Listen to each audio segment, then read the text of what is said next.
Good morning, social studies families, or the 9 to about 22 of you that watch these videos. Thank you, I'm watching.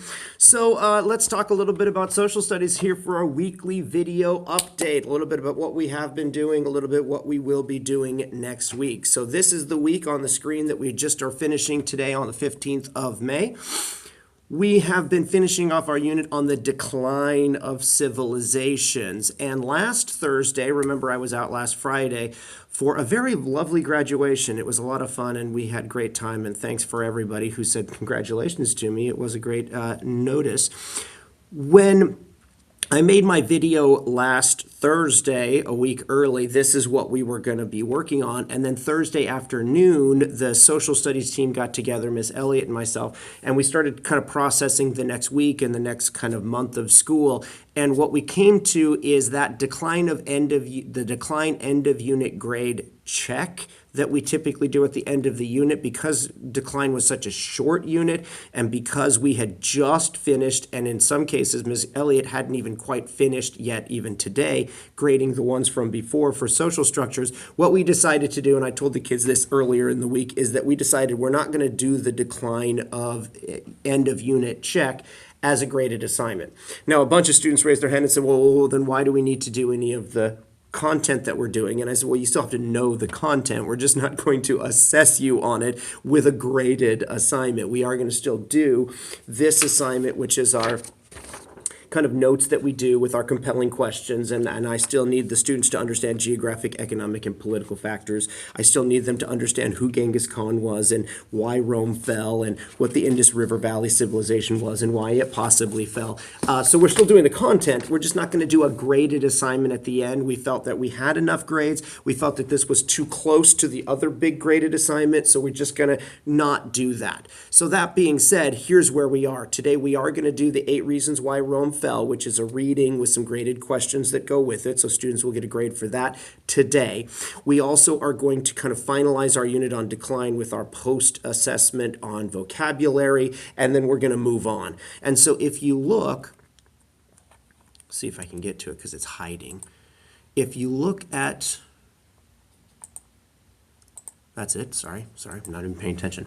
If you look at next week, we are starting our final unit, which is unit number 9, and we're calling it the Global Middle Ages. Now, this is Wake County redesigning our curriculum a little bit. They've done a redesign all through middle school, into high school, and through the social sciences, and what they're doing is they're trying to align some things. They're trying to make sure that there's not repetition, especially as you get into like 7th grade. They talk about the World Wars, and then they talk about the World Wars in 8th grade, and then they talk about the World Wars in 11th grade, and so they're trying to realign it and make it fit so that when students go in Wake County go from 6th grade to 12th grade, they're not repeating a lot of information and they're getting deeper dives in some areas in things that they don't get often enough.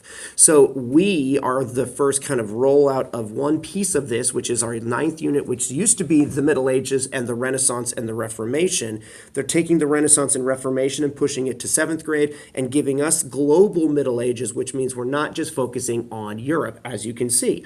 So we'll start on Monday in the Middle Ages in China, and we're going to talk a little bit about dynastic cycles, and we're going to talk a little bit about how the government in China worked, and we're going to talk a little bit about innovation and trade. Some of that we've talked a little bit about in our spiraling curriculum. So we've done a little bit with inventions in China back in our unit on achievements. We've talked a little bit about the Mandate of Heaven in the government section that we did, but we're going to do a little bit different dive on it and talk a little bit more about China the first 3 days of that unit. Then we're going to talk about the Islamic Golden Age. And so we're going to be talking about caliphates, and we're going to talk about religion, we're going to talk about culture in that world. We're going to be talking about what Islam was doing that was wonderful down in that kind of area of the Middle Ages when the rest of Europe was in that dark ages. Islam was going through its kind of golden age down in the Middle Ages, or excuse me, not in the Middle Ages, in the Middle East. So we'll be talking about that. That's a 2-day kind of section, and we'll do Islamic Golden Age, Islamic Golden Age. Now, because this is kind of a new rollout for us, we're testing it out a little bit. So Ms. Elliott and I were kind of walking through it yesterday afternoon during our meeting, and we're kind of going, okay, this we have time to do. This we've really already done. We don't need to do that. We're going to cut that little piece out. We're going to make this fit here. And so we're doing kind of a test run of it. So it will be kind of an exploration exploration of how this new unit kind of works. And so with that being said, I'll just show you what we now have access to and how it's going to look for students. So in their Canvas site, which is now back up and running, at least sort of, we think it is working all right. We've got our decline unit right here, which I've kind of hidden the stuff for, and then underneath it, you'll see Spring 2026 update, Social Studies Grade 6, Unit 9, the Global Middle Ages, and the information is going to be pushed out to the kids this way through Canvas. And so there's a unit introduction that you'll be able to look at if you open up your kids' Canvas, where they can kind of look at what's going on. And then you can see the life in China with the dynasties here for day 1. Day 2 is going to be Mongol rule under that, so we'll talk a little bit about that. We're going to get into the Ming Dynasty. Those are the 3 days, and then it gets into Japan is lesson 2. We decided to cut lesson 2 out because we really talked about that in Social Structures. It's all about feudal Japan and the emperor to the daimyo to the samurai, and our kids know that stuff. So we're skipping that into the golden age of Islam. So that's what we're going to be working on. The information is in there for students. There's really some really cool stuff, I think, that will be accessible to the students and to the parents. One of the things that social studies is kind of a tricky thing is parents don't really know what's going on, and kids sometimes have a tough time explaining what we're doing in class at home. This will be very easy with the daily checklists of what you're kind of working on, the introduction, the actual content in slides right there. Sometimes there's a video, and then there's readings that are there. That is the content where you sometimes lose it because it's in the textbook, it's at school, or you lose it because the kids have lost it. It's all right here. That's where the information, and then there is the information's at the end. That's kind of the check. Did you get it? The review, the exit ticket, an extension opportunity with little star eyes there. If someone is getting it and needs a little bit extra push or needs a different way to go, that's what that is. And so each of the lessons kind of look like that.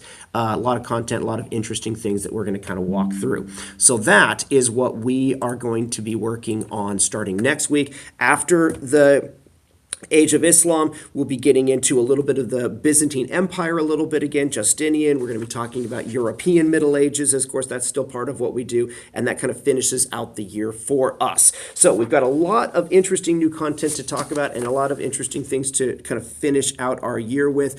A couple of things to remember. Next Wednesday, the 20th, right here, is our celebration of the year. And so we are inviting all parents to come in. I know it's sometimes hard to get off of work if you have work or get yourself in here, but we want all of the parents to come in because we are going to be honoring our students, all of our students. There will be awards that will be given out. There will be fun things that will be said. There will be honor for all of our students, but there also will be a community activity that we would love you to be a part of. So you come on in. We do some fun things at the beginning with some awards in the cafeteria. We do a really fun activity that we want parents to be involved in, students to be involved in, a great community builder for the Gray team as we finish off this year, and a fun little activity that ends outside. So I can't wait to do it with you. So please come on Wednesday. We start about 8:30 in the cafeteria. It'll be done about 10:30.